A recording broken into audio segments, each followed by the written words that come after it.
श्री शिवाय नमस्तुभ्यम। हर हर महादेव भक्तों, ओम नमः शिवाय। जैसे कि आप लोग जानते ही हैं, फाल्गुन का महीना चल रहा है, पावन महीना चल रहा है और इस फाल्गुन के महीने में बहुत सारे तिथियां पड़ने वाली जो कि भगवान शंकर के प्रिय होती हैं। जैसे कि सबसे पहले सोमवार है, प्रदोष है, मासिक शिवरात्रि है, रंग भरी एकादशी है।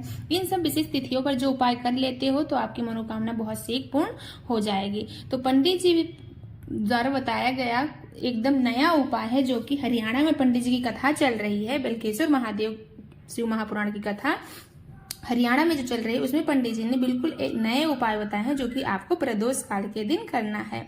अगर आप प्रदोष का उपाय कर रहे हो, प्रदोष का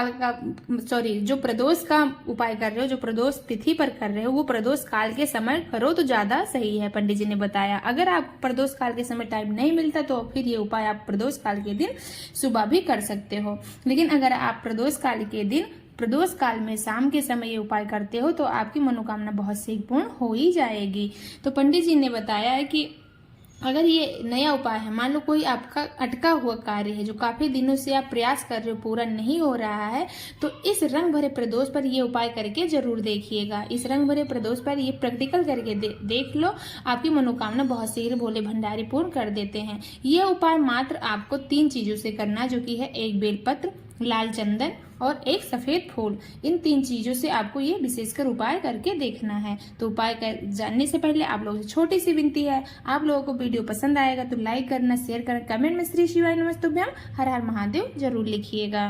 तो क्या करना है, जो आप बेलपत्र लिए हो, सबसे पहले आपको बेलपत्र जो लिए हो, जो उसकी ऊपर वाली पत्ती होती है उस पर एक लाल चंदन की बिंदी लगानी है। जो ऊपर वाली पत्तियां होती है बीच वाली, उस पर लाल चंदन की एक बिंदी लगा दीजिए। उसके बाद आपको लेना है एक सफेद फूल उसके ऊपर रख लीजिए। इन तीनों सामग्रियों को अपने सीधे हाथ की हथेली में रखकर आपको जाना है नंदीश्वर बाबा के समक्ष बैठ जाना है। नंदी बाबा मंदिर में रहते ही हैं, शिवालय में नंदीश्वर बाबा रहते ही हैं। पंडित जी ने बात क्लियर किया है कि महादेव और नंदीश्वर महादेव एक ही हैं। तो जो नंदी का उठा हुआ पैर होता है, उस पैर पर अपनी मनोकामना बोलते हुए उस बेलपत्र को समर्पित कर देना है। ध्यान रखना, जब आप बेलपत्री समर्पित करें तो उसके डंडी का भाग शिवलिंग की तरफ हो और बेलपत्री के पत्ती का भाग नंदीश्वर बाबा के सम्मुख हो। तो ये विशेष उपाय है, ये विशेष प्रैक्टिकल भी है, इसको करके जरूर देखिएगा। आपकी मनोकामना बहुत शीघ्र नंदीश्वर महादेव पूर्ण कर देंगे। अगला उपाय जो कि आपको प्रदोष के दिन ही अपने घर पर करना है, अपने घर पर ही करना है ये उपाय, और टाइम का विशेष ध्यान देना। ये उपाय आपको 9:15 पर ये उपाय करना है। तो क्या करना है, आप एक समीपत्र ले लीजिए। प्रदोष काल के दिन, प्रदोष काल के समय अपने घर के शिवलिंग पर, जो आपके घर पे शिवलिंग रहता हो, उस शिवलिंग पर आपको एक समीपत्र समर्पित कर देना है। उसके बाद आपको ठीक रात 9:15 पर उसी समीपत्र को उठा लेना है और एक रुमाल में या किसी पॉकेट में बंद करके रख लेना है। ये उपाय आपको 4 या 5 प्रदोष करना है। एक महीने में 2 प्रदोष आते हैं, तो आपको 4 या 5 प्रदोष ये उपाय करना ही करना है। तो आप 4 या 5 प्रदोष ऐसे उपाय कर लेते हो। टाइम का विशेष ध्यान देना है। 9:15 पर आपको उस समीपत्र को उठाना है और प्रदोष काल के समय, प्रदोष के दिन आपको समीपत्र शिवलिंग के ऊपर चढ़ाना है। अब आपके पास 4 या 5 जो प्रदोष किए हो, 4 या 5 प्रदोष किए हो, वो 4-5 समीपत्र हो गए होंगे आपके पास। तो उसको क्या करना है, एक रुमाल में इकट्ठा रख के उसको अपनी पॉकेट में रख लेना है। और ये उपाय करना किस लिए है, मान लो आप किसी कोर्ट कचहरी के मामले के लिए जा रहे हो, आपका कोई कोर्ट कचहरी में मामला फंसा हुआ है, या बच्चों के मंगल विवाह के लिए जा रहे हो, नहीं बन रहा है, या किसी इंटरव्यू के लिए जा रहे हो, आप उसमें सक्सेस नहीं हो पा रहे हो, या किसी पेपर की तैयारी कर रहे हो, उसमें सक्सेस नहीं हो पा रहे हो। तो जब आप जाओ किसी इंटरव्यू के लिए या किसी बच्चों के रिश्ते के लिए बात करने के लिए या फिर कोर्ट कचहरी मामलों के लिए, तो इन 4-5 जो आप समीपत्र किए हो, प्रदोष के दिन उपाय किए हो, इन सभी पत्रों को अपने पॉकेट में रख के जाना है। और फिर उसके बाद जो मतलब रिश्ते के लिए गए हो तो रिश्ता का बात चलाना है। तो यकीन मानिए, अगर इस समी पत्र को लेकर जाते हो, जो उपाय किए हो और किसी मनोकामना को लेकर किए हो, जो मतलब जिसके लिए आप जा रहे हो, कोर्ट कचहरी में जा रहे हो या तो बच्चों के मंगल विवाह की बात करने जा रहे हो, वो काम आपका बहुत शीघ्र ही बन जाएगा। तो ये प्रदोष काल के दिन, प्रदोष काल में ये उपाय जरूर करिएगा। टाइमिंग का विशेष ध्यान रखना, 9:15 पर। अगला उपाय जो कि आप किसी भी मनोकामना को लेकर कर सकते हो, प्रदोष के दिन प्रदोष काल के समय ही ये उपाय आपको करना है। क्या करना है? इस उपाय को करने के लिए सबसे पहले आपको लेना है एक कनेर का फूल, मात्र एक कनेर का फूल लेना है और आपको 5 जगहों पर चढ़ाना है। तो वो जगह कौन कौन सी है? तो फिर क्या करना है आपको? प्रदोष काल के समय आपको जाना है शिवालय जाना है, एक कनेर का फूल ले जाना है। अगर आपके पास कनेर का फूल पहले से नहीं है तो जो भगवान शंकर को जो चढ़े हुए कनेर है वो आप उठा लीजिए, धुल लीजिए, उसके बाद उपाय कर सकते हो। तो क्या करना है?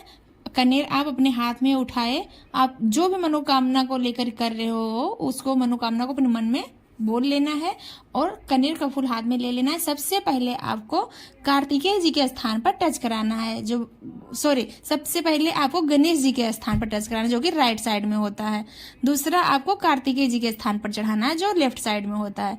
तीसरे नंबर पर क्या करना है? आपको माता सुख सुंदरी की जगह पर चढ़ाना है जो को बीच का जलाधारी में होता है। चढ़ाना के चढ़ाओ फिर उठा लो, चढ़ाओ फिर उठा लो, ऐसे आपको करना है। 3 जगह पर आप समर्पित किए। चौथा आपको जहाँ पर शिवलिंग रखा रहता है, माता पार्वती का हस्त कमल है, वहां पर आपको टच कराना है, चढ़ाना है, उसके बाद आपको उठा लेना है। 5वां आपको शिवलिंग के ऊपर जो बूंद बूंद करके पानी टपकता रहता है वहां पर आपको टच कराना है, फिर उठा लेना है। अगर वहां पर बूंद, जिस मंदिर में शिवालय में आप गए हो और वहां जलाधारी का वो नहीं है तो आपको भगवान शंकर के 5 पुत्रियों का नाम लेना है, जया, विषहरा, शामली बारी, दौदली और देव। 5 बेटियों का नाम लेकर शिवलिंग के ऊपर टच करा लेना है, फिर उस फूल को उठा लेना है। उसके बाद आप 5 जगह पर समर्पित किए। उसके बाद छठा आपको क्या करना है? जो शिव लिंग के पास में त्रिशूल होता है, जो मंदिर में कहीं भी मंदिर में दिख जाए जो त्रिशूल लगा हो, उस त्रिशूल के तीनों नोक पर आपको उस फूल को टच कराना है। उसके बाद आपको 7वें नंबर पर क्या करना है? जो भी आपकी मनोकामना हो वो मनोकामना बोलते हुए श्री शिवाय नमस्तुभ्यम का जाप करते हुए शिवलिंग के ऊपर आपको समर्पित कर देना है। तो ये विशेष उपाय मात्र आपको एक कनेर के फूल से करना है और आपको 7 जगहों पर समर्पित करके ये उपाय करना है। तो ये विशेष उपाय जरूर करके देखिएगा। प्रदोष के दिन प्रदोष काल के समय आपकी मनोकामना बहुत शीघ्र पूर्ण हो जाएगी। अगला उपाय जो कि आपको हाटकेश्वर महादेव के नाम से करना है, ये उपाय आपको मात्र एक धतूरा और एक लोटा जल से करना है, हाटकेश्वर महादेव का नाम लेकर। मान लो आप किसी व्यापार बिजनेस के लिए कर रहे हो या धन संपत्ति वृद्धि के लिए कर रहे हो या बच्चों के मंगल विवाह के लिए उपाय कर रहे हो, तो एक उपाय एक ही मनोकामना के लिए आपको करना है, इस बात का विशेष ध्यान देना। तो प्रदोष काल के समय प्रदोष के दिन आपको एक धतूरा और एक लोटा जल लेकर जाना है शिवालय जाना है। क्या करना है? सबसे पहले आप जो धतूरा लेकर गए हो उस धतूरे को शिवलिंग के ऊपर समर्पित कर देना है। ध्यान रखना जिस दिशा में आप बैठे हो उसके विपरीत दिशा में उसके डंडी होना चाहिए धतूरा का। उसके बाद ध्यान रखना एक लोटा जो जल लेकर गए एक ही धारा में आपको उस धतूरे के ऊपर समर्पित करना है। ध्यान रखना धारा टूटना नहीं चाहिए। तो जो जल लेकर गए हो हाटकेश्वर महादेव का नाम लेते हुए एक धारा में उस जल को धतूरे के ऊपर समर्पित करना है। उसके बाद आपको क्या करना है? उस धतूरे को प्राप्त कर लेना है, हाटकेश्वर महादेव का नाम लेना है और उस धतूरे को उठा लेकर अपने घर आ जाना है। घर आने के बाद क्या करना है? एक लाल कपड़ा ले लीजिए, लाल कपड़े में उस धतूरे को बांध लीजिए। बांध के अगर आप धन संपत्ति के लिए किए हो तो अपनी तिजोरी में रख लीजिए, अगर आप व्यापार बिजनेस में बढ़ोतरी के लिए किए हो तो अपने दुकान में ले जाकर उसको बांध दीजिए, या फिर आप बच्चों के मंगल विवाह के लिए कर रहे हो तो अपने मंदिर में उसको लाल कपड़े में लपेट कर रख दीजिए। तो ये विशेष उपाय थे जो कि प्रदोष के दिन किए जाने वाले, जो कि पंडित जी गुरु जी पूज्य प्रदीप मिश्रा जी द्वारा बताया गया है। तो आप लोगों को वीडियो पसंद आया तो लाइक करें, शेयर करें, कमेंट में श्री शिवाय नमस्तुभ्यम हर हर महादेव लिखना मत भूलिएगा। ओम नमः शिवाय भक्तों, हर हर महादेव।